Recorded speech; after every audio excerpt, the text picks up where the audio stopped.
வந்திருக்காங்கக்கா, உங்களுக்கு தெரியுமா? யாருடி? அட இந்த நம்ம பக்கத்து வீட்டுக்காரதான்க்கா. அப்படியாடி? அப்படி சொல்லு. அக்கா வருது, இவளுக்கு மட்டும் இந்த காசு. சரி சரி. ஐயோ அக்கா, அடுப்புல சப்பாத்திக்கு குருமா வச்சு மறந்துட்டு வந்துட்டேன். ஒரு சுறவழி கிளம்பியதே. கீழே ஒண்ணுமே இல்லாம கருகி போச்சே, கொல்ல போறானே. கொஞ்ச நேரத்துல சாப்பாடு வேற கேட்டுருவானே, என்ன பண்றது, எப்படி சமாளிக்கிறது?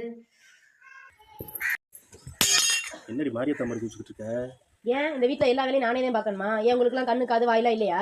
என்ன ஒண்ணு சொல்றது? அடுப்புல இங்க சட்டி தீ பிடிச்சிட்டு இருக்கு. ஏன் இங்க என்ன பண்ணிட்டு இருக்கீங்க? அங்க வெளியில போய் துணி காய போட்டுட்டு இருந்தேன், அது கூட பார்க்காம என்ன பண்ணிட்டு இருந்தீங்க? சட்டி ஃபுல்லா கறி வச்சு நீ திரும்ப நான் சமைக்கணுமா? எல்லாம் ஏன் தலையெழுத்து, எல்லா வேலையும் நானே பார்க்க வேண்டியது இருக்கு. ஏன்டி கத்துறப்ப? நம்ம ஹோட்டல்ல சாப்பாடு வாங்கிட்டு வரடி இருடி. ஏன்க்கா இவ்வளவு வேலை பண்ற? நல்ல வேலை சட்டி தீ பிடிச்சிருச்சு, என் புருஷன் எப்படியோ சமாளிச்சு ஹோட்டலுக்கு அனுப்பிட்டேன். இவ்வளவு வேலை பண்றாங்க. இப்போ துணி துவைக்கிற லட்சணமா? சாவியை மறந்து வச்சுட்டு எடுத்து குடி.